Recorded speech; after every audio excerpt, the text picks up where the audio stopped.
welcome back to my channel. If you're new, welcome. My name is Cydia. So today I'm going to talk about how I got my hair color like this. I know, I'm so sorry. I'm so sorry. I tried to record doing this video. I did this hair like 5 times. I started out with 613 hair and I got this hair from DSoar hair company. I think it's 20 or 222. I'm not sure. I don't remember exactly because it's been like, how long did I get this hair? I think it's been almost 3 weeks or 4 weeks since I got this hair. So I really don't remember. Check the description bar for all the information on this here, and also there's going to be a coupon code with my name. I think it's going to be on the screen or in the description bar, but I just wanted to tell you guys how I got this look. I have a few clips I'll be inserting for you guys to see. To be honest, this was like an headache. Straight up, it was an headache doing this hair. There's a specific color that I was going for, and knowing me, I always, it doesn't matter what, I'm not going to stop until I get that color. So I did this here, like this color, like 5 times, like literally 5 times. And I used Beauty Supply hair color, and I used drugstore hair color, and then I used I had to use professional hair color. So I first went in. I'm gonna show in clips where I went in and show the different results when I use the different products. So I made the wig off camera, and it's 3 bundles and a frontal. Anyway, I want to show you guys how I protect the lace when I was coloring the hair. And I use my Got2b glue, and I spread out all of the lace, and then I use a blow dryer to make that dry. You can use just a free spray.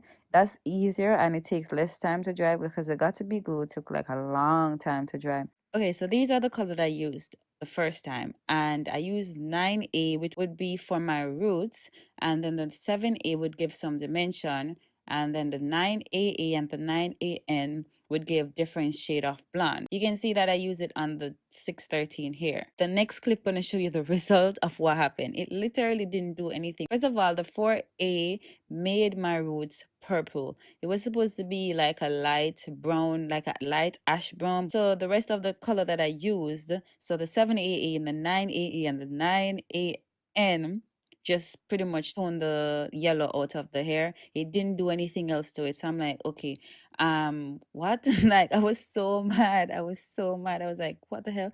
But I figured it's because I used a 20 volume with it. There's gonna be more clips where I was talking about all the mistakes and what I did wrong, so you guys can learn from me. In the next clip, I went ahead and I used Wella T27 and T15 along with Clairol hair color in 6G and 8GN, which 6G meaning 6 like light, I think it's a natural blonde, and then 8G meaning I think that was it's a light gold neutral blonde.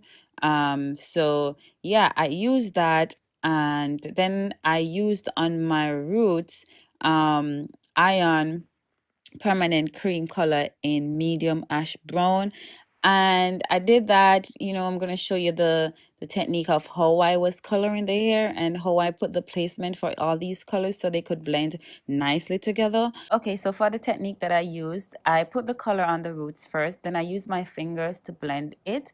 Then I alternate among all 3 colors that I was using, and then I blend the root color and the whatever color I'm using, instead of having a root then colors. You understand what I mean? So right, so the first row I would put one color, and then the second row I'll put another color, and sometimes I'll weave some colors just to give some more dimension.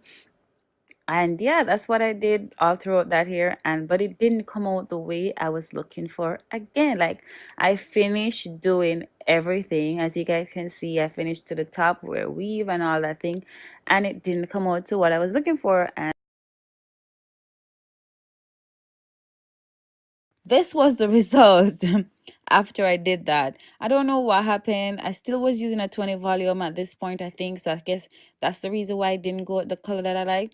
And at this point, I was like, okay, I'm not spending so much more money on this. I went to Walmart and I got the Revlon silk color. I don't remember the exact name, but I'll put pictures up. And I got dark ash blonde, medium ash blonde, and this was the result. Really like the result. However, it wasn't the color I was going for. I wanted a more golden, like a beige with a little bit more golden, not so ash, because I feel like everybody thinks that dark skinned girls can only wear ash colors. There's so many blonde shades out there. You just have to find the right one that's gonna suit your skin tones.